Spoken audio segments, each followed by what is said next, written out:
mystery where you are the detective.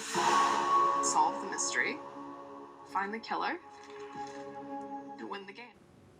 Hello everybody, welcome back to Screenstars. I'm here today to bring you my review for the 2022 horror thriller Dangerous Game: The Legacy Murders, a film that is directed by Sean McNamara and it stars Jonathan Rhys Meyers, Will Sasso, Jon Voight, Laura Mennell, Megan Charpentier and Kea Coleman.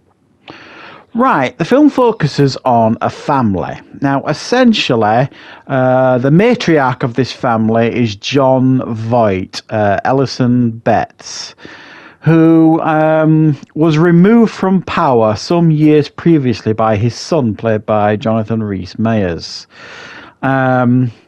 Now, it is his birthday, the father's birthday, so the whole family has turned up to celebrate his birthday. However, it is a disjointed family, to say the least. So you've got the two sons, the daughter who's supposed to turn up, who hasn't arrived, and you've got granddaughters, all this kind of stuff, grandchildren turning up, all to celebrate Jon Voight's birthday, his character's birthday.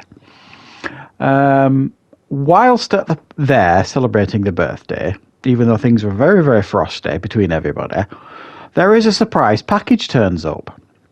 And in this package is a board game called Dangerous Game: The Legacy Murders.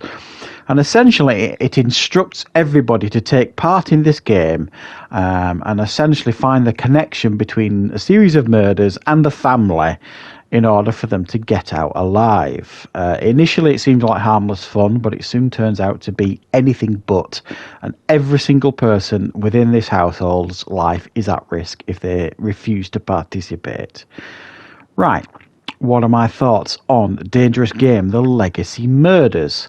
Well, this is a mild cross between like a murder mystery, like Knives Out, crossed with a Saw movie. And it is tame in comparison to both of those type of films.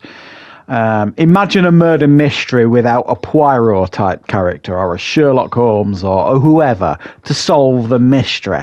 There's no one character here in this film who kind of, projects himself as the strong character that's going to fix everything and, find out everything that's going on. Quite the opposite. Essentially, what you've got in this film is a lot of people. It's like the blind leading the blind. Nobody really knows what they're doing. And it kind of leads to a bit of a messy film in a sense. Now, I think the concept here, I think, is quite good with this film. It's quite messily executed because they are all instructed, if you like, to play this board game, this Legacy Murders board game. They've all got their own pieces, but it doesn't explain how you play this board game. And the majority of the people don't play the board game. In fact, I don't think they play the board game at all.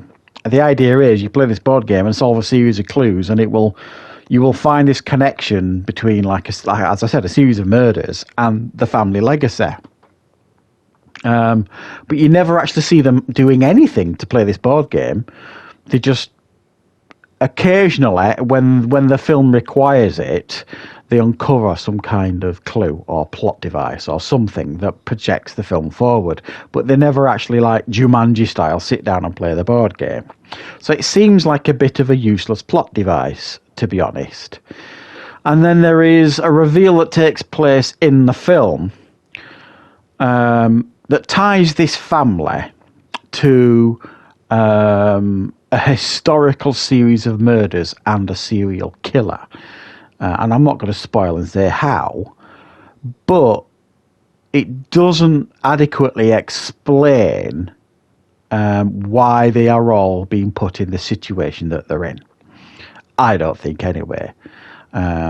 It all seems a bit silly. It's almost like an excuse, I think, to kind of get them all to kind of get involved in this murder mystery, and then for them all to get involved in elaborate traps. So you've got rooms with poison gas in them. You've got basements with red hot temperatures that'll boil you alive, sort of thing. You've got exploding floor panels. The house essentially has been built to be almost like this puzzle and prison. It almost looks like it's been designed from the ground up for this moment, which is a bit far-fetched to say the least, sort of thing.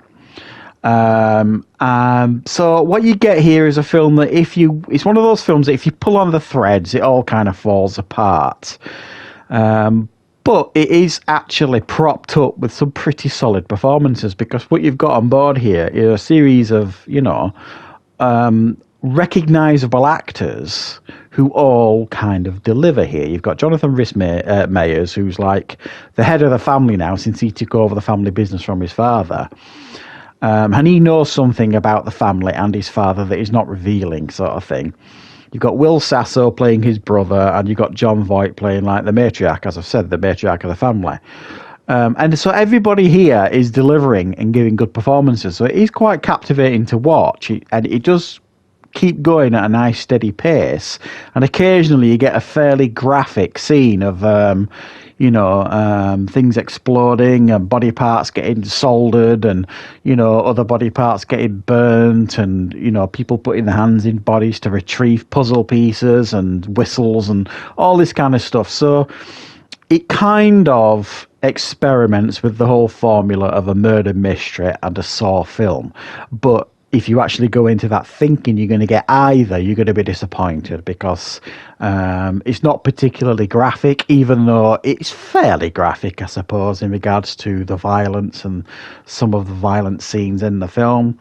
But in regards to like a murder mystery, it's a bit messy.